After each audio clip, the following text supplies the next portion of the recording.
मराठा आरक्षणाच्या मुद्द्यावरून राज्यातील राजकीय वातावरण तापलेलं असतानाच आज ओबीसी आंदोलक लक्ष्मण हाके सोलापूर दौऱ्यावर आहेत। मनोज जरांगे ओबीसी समाजातील मंत्र्यांची टिंगल करत असल्याचा आरोप करत त्यांना उत्तर देण्यासाठी हा दौरा असल्याचं हाके यांनी स्पष्ट केलंय।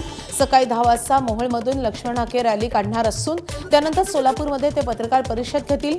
दरम्यान मनोज जरांगे पाटील यांच्या सांगली दौऱ्याचा याचा दुसरा दिवस आहे। कवठे महाकाळ, बोरगाव आणि कडेगावमध्ये त्यांची जनजागृती सभा होणार आहेत।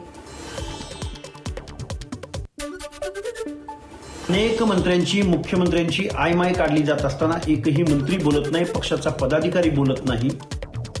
आणि महाराष्ट्रामधल्या ओबीसी भटक्या विमुक्त जाती जमातीमधल्या लोकांच्या मनात दहशत निर्माण करण्यासाठी मनोज जरांगे नावाचा माणूस महाराष्ट्रामध्ये धुमाकूळ घालतोय। आणि या सर्व गोष्टींचा परामर्श घेण्यासाठी मोहोळ मार्गे मी सोलापूरला येतोय। सर्व बांधवांना माझी विनंती आहे, ओबीसी विजयंती बांधवांना माझी विनंती आहे, आपल्याला आता एकीची वज्रमुठ बांधावी लागेल आणि या मनोज जरांगेला जशास तसं प्रत्युत्तर द्यावं लागेल। एबीपी माझा, उघडा डोळे बघा नीट।